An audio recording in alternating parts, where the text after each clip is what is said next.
White flag raised. Lamburn, drawn 6. 7 runners loaded. And that off over 1.25 miles. The P.W. McGrath Memorial Ballysax Stakes, the third of the Group 3s on the card, and it is Delacroix on the inside. Mixing it early on with Tiberius Thunder, with in third place Lamburn. Then we might take the long way. Spicy Marguerite on the outside of the Grey Colt Puppet Master, and the back marker by over 2 lengths is Kibris. Inside the final mile, the leader is Delacroix and Ryan Moore by 3/4 of a length to Tiberius Thunder and David Egan. Third, improving, is We Might Take the Long Way, Dylan Brown McMonigal to shade third from Lamburn and Ronan Whelan, and then Spicy Margarita. Billy Lee in a plain white cap on the outside of Puppet Master Wayne Lorden, and trading the field is Kibris and Shane Foley. Continuing down the back straight with a little over 6 furlongs to go, soon at the halfway stage. And the leader is Delacroix from Tiberius Thunder, close in second. Then We Might Take the Long Way, followed towards the halfway point by Lamburn, and then Puppet Master, Spicy Margarita, and Kibris as they tighten up at the halfway stage. Delacroix with a fractional advantage over Tiberius Thunder, 1 out from the rail, being followed by Lamburn. Next is Spicy Margarita. We Might Take the Long Way. Right with them is Puppet Master, and 2.5 lengths back to Kibris. Little changes in the order. Delacroix and Tiberius Thunder together, being followed by Lamburn. Round the outer is Spicy Margarita. In by the rail, We Might Take the Long Way, followed by an edging closer Puppet Master, and then Kibris as they run round the home bend. Matched in, Tiberius Thunder, and on the inside, Delacroix, being chased down by Puppet Master. We Might Take the Long Way is next, and then Lamburn. Kibris relegates Spicy Margarita to be the back marker. Moving on in front is Delacroix and Ryan Moore, being followed by Tiberius Thunder. Lamburn kicks in on the outside of We Might Take the Long Way, and then Puppet Master, but it is Delacroix maintaining this lead over Lamburn, who's through in a second. It's Delacroix who starts back a winner of the Ballysax, making just about all. Second, Lamburn, stable companion, and then Tiberius Thunder. And as you can see, 10-1 with Betfair for the Derby is Delacroix. You expect Aidan to be firing a few bullets at that race. The line in winter heads the market at the moment, around about 7-2, 4-1 for the Epsom showpiece.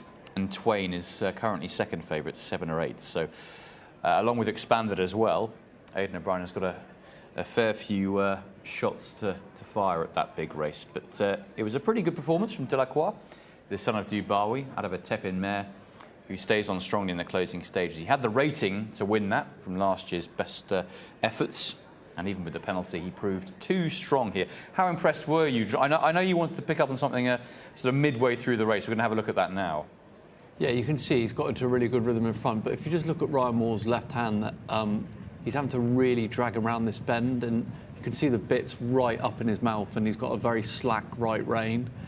And he took plenty of organising. Ryan's made it look easy because he's got great core strength.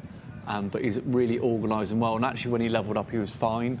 But he took plenty of organising around that bend. It was quite awkward, and then he's leaning up against the rail. He's just not.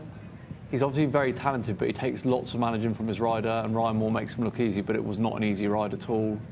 And it's really interesting that the last furlong, he's playing with them really, isn't he? I think if someone had come to him, he'd have been concentrated a bit more, and Ryan gave him one flick in the right forehand, and ultimately he's a very comfortable winner with the penalty. With that behaviour, the leaning in around the bend, worry you if he was to go to Epsom? Because obviously that is an idiosyncratic track that does take some getting round.